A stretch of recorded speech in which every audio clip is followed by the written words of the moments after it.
Olá, queridos, nós vamos dar início a uma série onde nós vamos refletir sobre a reconstrução ou reconstruir. Por que esse tema? Nós vivemos aí 2 anos de pandemia, estamos ainda passando por ela, mas nós cremos que Deus quer que nós reconstruamos a nossa vida. E isso se deve em função de que nós tivemos muitos impactos da pandemia na nossa vida, em todas as áreas, quer seja financeira, afetiva, conjugal, espiritual, familiar, física, emocional.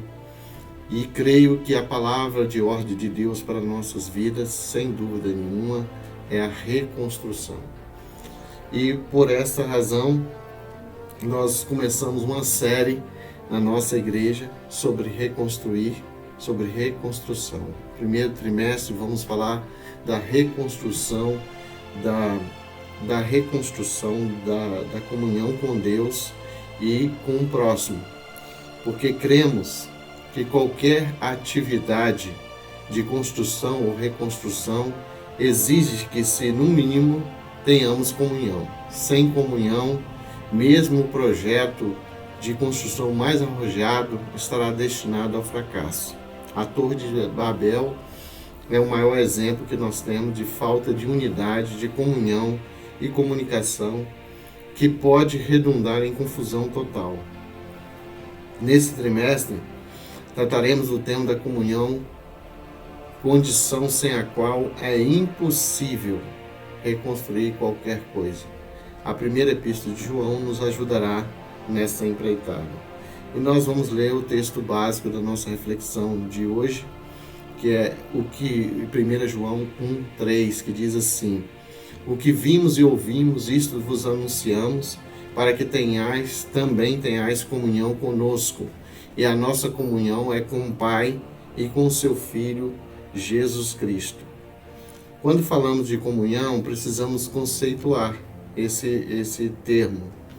Comunhão é equivalente, ou melhor, a palavra grega usada na Bíblia para comunhão é koinonia. E koinonia é uma palavra de origem grega e significa comunhão. Este termo se tornou muito comum entre os cristãos, sendo utilizado no sentido de companheirismo, participação, compartilhamento e contribuição com o próximo e com Deus. Sobre esses 4 termos aqui, que definem e que descrevem a comunhão, eu queria me deter um pouco mais. São 4 termos importantes: companheirismo, participação, compartilhamento e contribuição. Vamos ver com alguns versículos o que significa primeiro companheirismo. A palavra companheirismo literalmente significa com pão, comer o pão juntos. E isso é muito significativo na Bíblia, até porque a Bíblia, a cultura judaica, valorizava muito esse sentar à mesa e comer juntos, porque para eles era mais do que o preenchimento de um estômago. Era muito mais do que isso. Significava aliança, acordo, comunhão, onde se selavam alianças ou até mesmo acordos comerciais. Então, e para exemplificar isso, nós temos Apocalipse 3:20, onde Jesus diz: eis que estou à porta e bato, se alguém ouvir a minha voz e abrir a porta, entrarei em sua casa e cearei com ele e ele comigo. Lembrando que Jesus foi acusado de comilão e beberrão pelos seus adversários, justamente porque ele aproveitava esses momentos para estabelecer amizades, para resgatar vidas. Tanto é que ele entrou na casa de Mateus, que escreveu um dos nossos evangelhos, mas também entrou na casa de Zaqueu, e ele disse, quando entrou nesta casa, hoje entrou a salvação nesta casa. Companheirismo também significa amizade. E amizade é algo muito importante, não só na filosofia grega, mas principalmente na própria Bíblia. No livro de Provérbios, então, se fala muito da amizade como uma maneira ou uma expressão do companheirismo. O homem de muitos amigos deve mostrar-se amigável, mas há um amigo mais chegado do que o irmão. Provérbios 18:24. Também Jesus, em João capítulo 15, versículos 15, diz assim: já não vos chamarei servos, porque o servo não sabe o que faz o seu senhor, mas tenho-vos chamado amigos, porque tudo quanto ouvi de meu Pai vos tenho dado a conhecer. Então Jesus entende que a amizade é muito diferente da escravidão. O escravo não sabia o que o Senhor queria, não conhecia o seu Senhor na intimidade, enquanto o amigo a ele segredava os problemas que vivia ou a sua intimidade. Então, a amizade é uma das maneiras também de estabelecermos o companheirismo. A aliança, sem dúvida nenhuma, é falado na Bíblia muitas vezes da aliança de Deus com Adão, a aliança de Deus com Noé, a aliança de Deus com Abraão, e isso é uma das maneiras de estabelecer o companheirismo. Muitas pessoas na Bíblia, voltando ao que eu disse sobre a amizade, muitas pessoas que faziam aliança com Deus eram chamados amigos de Deus. Aliás, são poucas as pessoas que realmente tiveram essa alcunha de amigo de Deus. Nós temos aí Noé, Abraão, Moisés, e que receberam o título de amigos de Deus, porque eles fizeram uma aliança com o Senhor. Também posso dizer que a aliança é tão importante que a Bíblia diz isso, que muitas pessoas apenas se referem ou acham que se referem apenas ao casamento, mas nós cremos que é muito mais amplo do que isso. Nesse texto de 2 Coríntios 6, 14 e 15 diz assim: não vos prendais a um jugo desigual com os infiéis, porque que sociedade ou que aliança tem a justiça com a injustiça, e que comunhão tem a luz com as trevas, e que concórdia há entre Cristo e Belial, ou que parte tem o fiel com o infiel. Outra coisa importante no que diz respeito à comunhão é a participação, principalmente a participação no corpo de Cristo. Se alguém realmente quer ter comunhão com Deus, tem que participar do corpo de Cristo. Muitos têm desenvolvido a ideologia dos desigrejados, mas eu creio que aquele que ama o noivo também amará a noiva. Por isso o texto diz em Efésios 4,16, do qual todo o corpo bem ajustado e ligado pelo auxílio de todas as juntas, segundo a justa operação de cada parte, faz o aumento do corpo para a sua edificação em amor. Outra coisa importante também para a nossa comunhão com Deus e com o nosso irmão, sem dúvida nenhuma, são os cultos públicos. Hebreus 10, 25 diz: não deixando a nossa congregação, como é costume de alguns, e vira um costume mesmo, e a pessoa vai arranjando desculpa e vai deixando de congregar. Mas o texto diz: antes admoestando uns aos outros, e tanto mais quanto vedes que vai se aproximando aquele dia. Também, meus irmãos, é importante a participação das pessoas na reunião de oração. A Bíblia registra em Atos 1,14 que Maria e os discípulos se reuniam unânimes em oração e súplica. Também participava da ceia, e a ceia era tão importante, o partir do pão aqui no sentido cerimonial, não apenas no sentido social de partir do pão. E nesse sentido cerimonial, Paulo acredita que a ceia é também uma comunhão. Por isso ele disse: nós não podemos participar da mesa do Senhor e da mesa dos demônios, porque os cristãos de Corinto, muitos deles, não faziam qualquer distinção entre o mundo e a igreja, participavam tanto das festividades religiosas quanto das festividades pagãs, e Paulo adverte eles quanto a isso. E, sem dúvida nenhuma, a comunhão envolve o compartilhamento. Podemos falar do compartilhamento dos bens que a igreja primitiva realizava, né? Vendia suas propriedades e bens e repartia com todos segundo o que cada um havia de mister ou de necessário. Atos 2:45. Outra coisa importante no que diz respeito ao compartilhamento é o compartilhamento do Evangelho. O apóstolo Paulo deixa bem claro que essa é uma responsabilidade de todo cristão, porque se anuncia o Evangelho, não tenho de que me gloriar, pois me é imposta esta obrigação, e ai de mim se não anunciar o Evangelho. Outra coisa importante é compartilhar a nossa fé.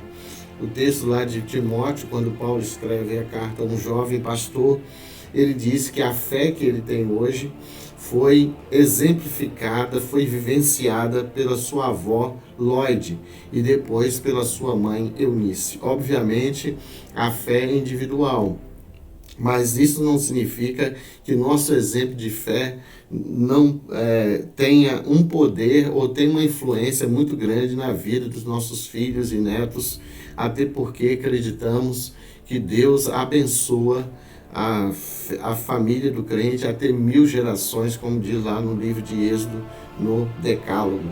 Então Deus abençoa até 1000 gerações futuras daqueles que creem no Senhor. Também, meus irmãos, sem dúvida nenhuma, quando falamos de comunhão, devemos falar de contribuição. E quando falamos de contribuição, muitas vezes se pensa apenas em dinheiro, também, mas não só. Podemos contribuir com a obra do Senhor com os dons espirituais, porque o Espírito de Deus distribui esses dons para todos os crentes, não de acordo com a nossa ansiedade de aparecer ou de se autopromover, mas o Espírito de Deus distribui esses dons de acordo com a necessidade do ministério da igreja. Porque o texto diz, mas um só e o mesmo Espírito opera todas essas coisas, repartindo particularmente a cada um como quer. Cada um tem um dom. A questão é despertar esse dom ou descobrir esse dom espiritual para a edificação do corpo de Cristo e para a glória de Deus. Também podemos contribuir com dinheiro, sem dúvida, porque Paulo diz em 2 Coríntios 9, 7, cada um contribua segundo propôs no seu coração, não com tristeza ou por necessidade, porque Deus ama ao que dá com alegria. E se você não pode nenhuma coisa nem outra, sem dúvida nenhuma você pode interceder. Tiago 5,16 diz, confessai as vossas culpas uns aos outros e orai uns pelos outros para que sareis. A oração feita por um justo pode muito em seus efeitos. Se também você não pode contribuir com uma coisa ou outra, você incentivar aquelas pessoas com a consolação que você recebe de Deus. É isso que Paulo diz em 2 Coríntios 1, 3 e 4, quando ele diz que nós consolamos com a mesma consolação que somos consolados.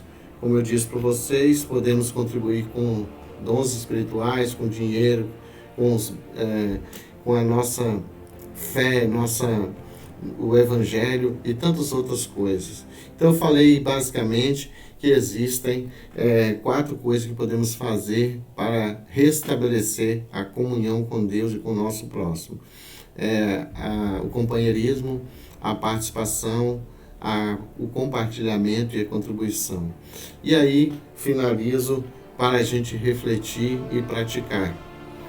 Pelo nível de relacionamento que temos com Deus, podemos nos considerar seu amigo? Você é amigo de Deus ou amigo do mundo? Aliás, essas são 2 coisas incompatíveis. Segundo Tiago, capítulo 4, versículo 4, quem se constitui amigo do mundo se torna inimigo de Deus. O que temos compartilhado para que a família, a igreja e a sociedade sejam melhores? Há uma pergunta que eu não sei qual o presidente exatamente agora que disse isso, mas há um presidente dos Estados Unidos que disse, não pergunte o que o seu país pode fazer por você, pergunte o que você pode fazer para o seu país. Eu digo a mesma coisa para você. Não pergunte o que sua igreja pode fazer por você, mas o que você pode fazer para a sua igreja. O que você pode fazer para que tenhamos um bairro melhor? O que você pode fazer para que tenhamos uma vizinhança melhor? O que você pode fazer para que tenhamos uma sociedade melhor? O que você pode fazer para que tenhamos uma igreja melhor? E outra pergunta é, como tem sido a sua participação nas reuniões de oração e cultos públicos na igreja? Muitos arranjam as mais diversas desculpas para não participar das reuniões. Claro, estamos numa pandemia e, obviamente, muitos irmãos foram obrigados a não participar. Mas isso não significa que, quando não voltar à normalidade, nós fiquemos a arranjar desculpa o tempo todo para não participar das reuniões. É claro E independente da situação que estamos vivendo agora, temos reuniões também online de oração e cultos online em algumas igrejas. Alguns já estão voltando presencial, mas de qualquer forma participe, porque não podemos deixar a nossa congregação. E, finalmente, pergunto, com que tenho contribuído para o avanço do Reino de Deus? Qual a sua contribuição para que o Reino de Deus avance na terra? Com essas perguntas, eu quero te provocar a refletir sobre a sua comunhão com Deus. Como ela tem, em que nível está a sua comunhão com Deus e que nível está a sua comunhão com o próximo. Uma coisa não pode desassociar a outra, uma vez que Jesus disse: amarás ao Senhor teu Deus de todo o teu coração, de toda a tua alma, todo o teu entendimento e com todas as tuas forças. E que Deus nos abençoe. Amém.